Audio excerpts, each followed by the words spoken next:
दोस्तों नमस्कार, मैं सत्यनारायण सिंह अपने YouTube channel SN Singh classes में आप सभी का हार्दिक स्वागत एवं अभिनंदन करता हूं। साथियों, आज हम आपके लिए ले आए हैं हिंदी साहित्य का वीडियो आदिकाल।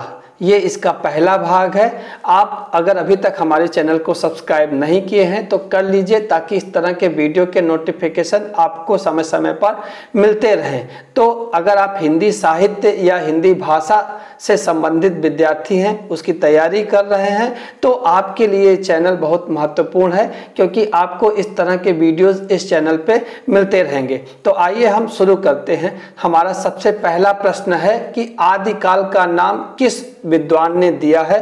रामचंद्र शुक्ल, भगीरथ मिश्र, हजारी प्रसाद द्विवेदी, डॉक्टर नगेंद्र। तो आदिकाल नाम जो दिया है वो हजारी प्रसाद द्विवेदी जी ने दिया है। जहां तक डॉक्टर रामचंद्र शुक्ल की बात है, इन्होंने आदिकाल को वीर गाथा काल कहा है। डॉक्टर ग्रियर्सन ने इसे चारण काल कहा है, तो मिश्र बंधुओं ने आरंभिक काल कहा है। राहुल संकृत्यायन ने सिद्ध सामंत युग कहा है आदिकाल को, तो विश्वनाथ प्रसाद मिश्र ने वीर काल कहा है। और डॉक्टर राम कुमार वर्मा ने इसे चारण काल या संधि काल कहा है। तो ये इससे जुड़ी जानकारी थी। बढ़ते हैं अपने अगले प्रश्न की ओर कि आदिकाल का प्रथम कवि कौन है? सरहपाद, पुष्पदंत, स्वयंभू, चंद्रवरदायी। तो आदिकाल के प्रथम कवि सरहपाद या सरहपा नाम से जाने जाते हैं। ये 84 सिद्धों में एक हैं। गणपति चंद्र गुप्त ने शालिभद्र सूरि को पहला कवि स्वीकार किया था हिंदी का, और उनकी रचना थी भट्टेश्वर बाहुबली रास। उसे उन्होंने प्रथम रचना माना था, जिसका रचना काल 1184 ईस्वी है। बढ़ते हैं हम अपने अगले प्रश्न की ओर। राहुल संकृत्यायन ने हिंदी का प्रथम कवि किसे माना है? तो ऑप्शन हमारे पास है जो इंदु, सरहपा, स्वयंभू, पुष्पदंत। तो सरहपा को राहुल संकृत्यायन ने पहला कवि माना है हिंदी का, और ये बौद्ध धर्म की वज्रयान शाखा के प्रवर्तक सिद्ध कवि माने जाते हैं। इन्हें आदि सिद्ध कहा जाता है, क्योंकि ये सिद्धों में सबसे पुराने हैं। इनका मूल नाम राहुल भद्र था, और ये पाल शासक धर्मपाल के समकालीन थे। अगला प्रश्न है, स्वयंभू लिखित रचना कौन सी है? महापुराण, पौंचर्यु, भविष्यत कहा, पदावली।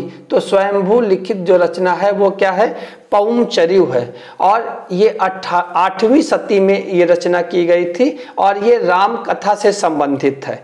महापुराण पुष्पदंत ने लिखा है, और धनपाल का है भविष्यत कहा, और पदावली है ये विद्यापति की है। आगे बढ़ते हैं अगले प्रश्न की ओर। हमारा पांचवा प्रश्न है, आल्हा खंड के रचयिता हैं चंद्रवरदायी, जगनिक, नरपतिनाल, सारंगधर। तो आल्हा खंड के रचयिता हैं जगनिक। ये वीर रस प्रधान रचना है, और इसमें आल्हा और ऊदल की जो 52 लड़ाइयां हैं, 52 लड़ाइयां हैं, इनका बहुत ही रोमांचकारी वर्णन किया गया है। अगला प्रश्न है, पाहुड़ दोहा ग्रंथ की रचना किसने की है? तो पाहुड़ दोहा ग्रंथ की रचना की है, ऑप्शन है आपके पास धनपाल, स्वयंभू, राम सिंह, जय सिंह। तो पाहुड़ दोहा ग्रंथ की रचना राम सिंह की है। तो तीसरा ऑप्शन हमारा सही है। बढ़ते हैं अगले प्रश्न की ओर कि आदिकाल को वीर गाथा काल नाम किसने दिया? हजारी प्रसाद द्विवेदी ने, जॉर्ज ग्रियर्सन ने, नलिन विलोचन शर्मा ने, रामचंद्र शुक्ल ने। तो अभी हमने पहले प्रश्न में इसका उत्तर बताया था कि आदिकाल को वीर गाथा काल नाम दिया डॉक्टर रामचंद्र शुक्ल ने अपनी पुस्तक हिंदी साहित्य का इतिहास 1929 ईस्वी में। इन्होंने इसे वीर गाथा काल नाम से संबोधित किया है। हमारा अगला प्रश्न है, 11वीं सदी में राम सिंह की दोहा काव्य परंपरा में आने वाली कृति का नाम क्या है? तो हमारा ऑप्शन है परमात्म प्रकाश, नेमिनाथ रास, वसंत विलास, पाहुड़ दोहा। तो ये ग्रंथ है पाहुड़ दोहा, ये राम सिंह का लिखा हुआ है, और दोहा काव्य परंपरा में 11वीं सदी में ये ग्रंथ आता है। बढ़ते हैं अगले प्रश्न की ओर। हमारा अगला प्रश्न है कि शालिभद्र सूरि को हिंदी का प्रथम कवि किसने कहा है? तो अभी इसके पहले हमने प्रश्न में बताया था एक जगह, अगर आपको याद हो, इसके पहले हम ऑप्शन पढ़ देते हैं। गणपति चंद्र गुप्त, डॉक्टर नगेंद्र, आचार्य रामचंद्र शुक्ल, हजारी प्रसाद द्विवेदी। तो शालिभद्र सूर्य को हिंदी का पहला कवि माना है गणपति चंद्र गुप्त ने माना है, और इनकी रचना भट्टेश्वर बाहुबली रास को पहली रचना मानते हैं। हमने बताया था कि 1184 ईस्वी में इसकी रचना हुई थी। आगे हमारा अगला प्रश्न है, चारण काल किस काल का दूसरा नाम है? भक्ति काल, रीति काल, उत्तर मध्य काल, आदि काल। तो चारण काल आदि काल का दूसरा नाम है। बढ़ते हैं आगे। उपदेश रसायन रास के रचयिता हैं, उपदेश रसायन रास के रचयिता हैं अमीर खुसरो, जिनदत्त सूर्य, शालभद्र सूर्य, जिन विजय।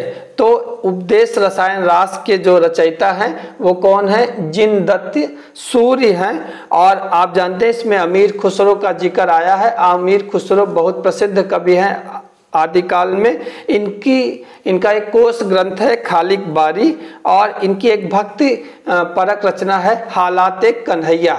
अगला प्रश्न है, हिंदी में लिखने वाला प्रथम मुसलमान लेखक कौन है?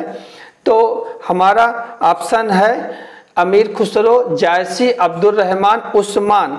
तो हिंदी में लिखने वाला पहला जो मुसलमान कवि है वो अब्दुल रहमान है, जिसे अद्दह मार भी कहीं कहीं आप लिखा पाते हैं। इन्होंने संदेश रासक नामक प्रसिद्ध ग्रंथ की रचना की थी। बढ़ते हैं अगले प्रश्न की ओर। हिंदी साहित्य की प्रथम रचना है श्रावकाचार, पृथ्वीराज रासो, चंद वर्णन की महिमा, रानी केतकी की कहानी। तो आपको पता है कि हिंदी साहित्य की पहली रचना मानी जाती है देवसेन कृत श्रावकाचार। देवसेन ने इसे लिखा है। पृथ्वीराज रासो चंद्रबरदाई ने लिखा है। छंद वर्णन की महिमा गंग कवि की रचना है। और रानी केतकी की कहानी ये मुंशी इंसा अल्लाह खां की रचना है। हमारा अगला प्रश्न है, भट्टेश्वर बाहुबली रास के रचयिता कौन है? सुमतिगढ़, जिन धर्म सूर्य, शालिभद्र सूर्य, स्वयंभू। तो भट्टेश्वर बाहुबली रास, जिसे हमने बताया था कि गणपत चंद्र गुप्त ने हिंदी के पहला कवि माना था, और इनकी रचना जो है शालिभद्र सूर्य को जो है इन्होंने शालिभद्र सूर्य को प्रथम कवि माना था, और इनकी रचना भट्टेश्वर बाहुबली रास को हिंदी की प्रथम रचना माना था। तो हमारा जो ऑप्शन होगा वो क्या होगा? शालिभद्र सूर्य। आगे देखते हैं, वर्ण रत्नाकर के रचयिता कौन है? हमारा अगला प्रश्न है, वर्ण रत्नाकर के रचयिता कौन है? दामोदर शर्मा, देवसेन, रोडा, ज्योतिरीश्वर ठाकुर। तो वर्ण रत्नाकर लिखा है ज्योतिरीश्वर ठाकुर ने। आगे बढ़ते हैं, मैथिली का कवि कौन है? विद्यापति, नागार्जुन, जो इंदु, स्वयंभू। तो विद्यापति को मैथिली का कवि माना जाता है। विद्यापति की एक पंक्ति बहुत आती है परीक्षा में, देसिल बैना सब जन मिठा। और इन्होंने अवहट्ट भाषा में कीर्तिलता और कीर्ति पताका जो है लिखा था, जो कि बहुत ही महत्वपूर्ण है। और मैथिली भाषा में इनकी रचना है पदावली, ये भी बहुत पूछी जाती है। हमारा अगला प्रश्न है, सुमेलित कीजिए। रचयिता है और रचना है जगनिक एक तरफ है, विद्यापति, अमीर खुसरो, स्वयंभू। रचना है पदावली, दो सखुने, पौमचर्यु, परमाल रासो। तो अगर आप देखें तो जगनिकी का परमाल रासो है, जगनिकी को आप परमाल रासो से मिला सकते हैं। और विद्यापति की पदावली है, अभी हमने आपको बताया था विद्यापति की पदावली है। अमीर खुसरो का दो सखुने हैं, आप इससे मिला सकते हैं। और स्वयंभू का पौमचर्यु है, आप इससे मिला सकते हैं, राम भक्ति काव्य है। आगे देखते हैं, हमारा अगला प्रश्न है, आदिकाल का समय क्या है? 743 ईस्वी से 1343 ईस्वी तक, 750 ईस्वी से 1050 ईस्वी तक, 1050 ईस्वी से 1375 ईस्वी तक, और 768 ईस्वी से 1368 ईस्वी तक। तो आदिकाल का जो समय माना जाता है वो 743 ईस्वी से 1343 ईस्वी तक का माना जाता है। बढ़ते हैं आगे, हमारा अगला प्रश्न है, आदिकाल को संक्रमण काल की संज्ञा किसने दी? राम खिलावन पांडे, मोहन अवस्थी, गणपति चंद्र गुप्त, डॉक्टर रसाल।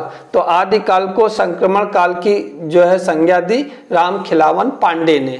श्रावकाचार के रचयिता हैं जो इंदु, राम सिंह, देवसेन, शालिभद्र। तो आपको पता है, इसके पहले हमने बताया कि श्रावकाचार के रचयिता जो है देवसेन, देवसेन कृत श्रावकाचार। और पाहुड़ दोहा लिखा है राम सिंह ने, और शालिभद्र सूर्य का है भट्टेश्वर बाहुबली रास, और देवसेन का श्रावकाचार है, ये हम आपको बता चुके हैं। बढ़ते हैं आगे। अगला प्रश्न है, राहुल वेल कृति है, खंड काव्य है, गद्य है, काव्य है, चंपू काव्य है। तो राहुल वेल जो है ये क्या है, चंपू काव्य है, और ये रोडा कवि की रचना है, 10वीं शताब्दी की रचना है। अगला प्रश्न है, हजारी प्रसाद द्विवेदी ने हिंदी का प्रथम कवि किसे माना है? स्वयंभू, अब्दुल रहमान, पुष्य, गंग कवि। तो हजारी प्रसाद द्विवेदी ने अद्दहमार या अब्दुल रहमान को हिंदी का प्रथम कवि माना है। बढ़ते हैं आगे। हमारा 23वां प्रश्न है, ग्रियर्सन के अनुसार आदिकाल की अवधि क्या है? 763 ईस्वी से 1400 ईस्वी तक, 800 ईस्वी से 1400 ईस्वी तक, 700 ईस्वी से 1400 ईस्वी तक, और 743 ईस्वी से 1443 ईस्वी तक। तो ग्रियर्सन के अनुसार जो आदिकाल की अवधि है वो 700 ईस्वी से 1400 ईस्वी तक है। अगला प्रश्न है, डॉक्टर राम कुमार वर्मा ने संधि काल के अंतर्गत किस साहित्य का विवेचन किया? नाथ साहित्य, लौकिक साहित्य, जैन साहित्य, सिद्ध एवं जैन साहित्य। तो डॉक्टर राम कुमार वर्मा ने संधि काल के अंतर्गत सिद्ध एवं जैन साहित्य को रखा था। बढ़ते हैं हमारे अंतिम प्रश्न की ओर कि किस विद्वान ने अपने इतिहास ग्रंथ में अपभ्रंश साहित्य को हिंदी साहित्य से अलग मानकर उसे पूर्व पीठिका के रूप में सम्मिलित किया? राम कुमार वर्मा, आचार्य रामचंद्र शुक्ल, मिश्र बंधु होना चाहिए, शिव सिंह सेगर। तो हमारा सही ऑप्शन है, सही उत्तर है आचार्य रामचंद्र शुक्ल ने जो है अपभ्रंश साहित्य को हिंदी साहित्य से अलग मानकर उसे पूर्व पीठिका के रूप में सम्मिलित किया था। तो ये मेरी कोशिश थी आपको आदिकाल के कुछ प्रश्नों को परिचित कराने की, उसका अभ्यास कराने की मेरी ये कोशिश जारी रहेगी, और आपको इस तरह के वीडियोस आगे मिलते रहेंगे छोटे छोटे खंडों के रूप में। और आपने अभी तक मेरा चैनल सब्सक्राइब नहीं किया है तो कर लीजिए, ताकि इस तरह के वीडियो के नोटिफिकेशन आपको समय समय पर मिलते रहें। और हाँ, पढ़ना मत छोड़िए, क्योंकि जिस तरह से सोना खाना पीना जरूरी है उसी तरह से पढ़ना भी जरूरी है। केदार साहब की पंक्ति भी है कि कुछ लिख के सो तू, कुछ पढ़ के सो तू, और जिस जगह जागा सवेरे उस जगह से आगे बढ़ के सो तू। तो अभी तक जो कुछ भी आपने किया हो कोई दिक्कत नहीं है, अभी आप जाग जाइए, पढ़ने में ध्यान लगाइए, और बीती ताही विसार दे आगे की सुध ले। और आप लगातार प्रयत्न करते रहिए, और ऐसी कोई भी बाधा नहीं है जो आपको आपकी मंजिल तक पहुंचने से रोक दे। तो अपना और अपनों का ख्याल रखिए। मिलते हैं अगले वीडियो में, तब तक के लिए नमस्कार।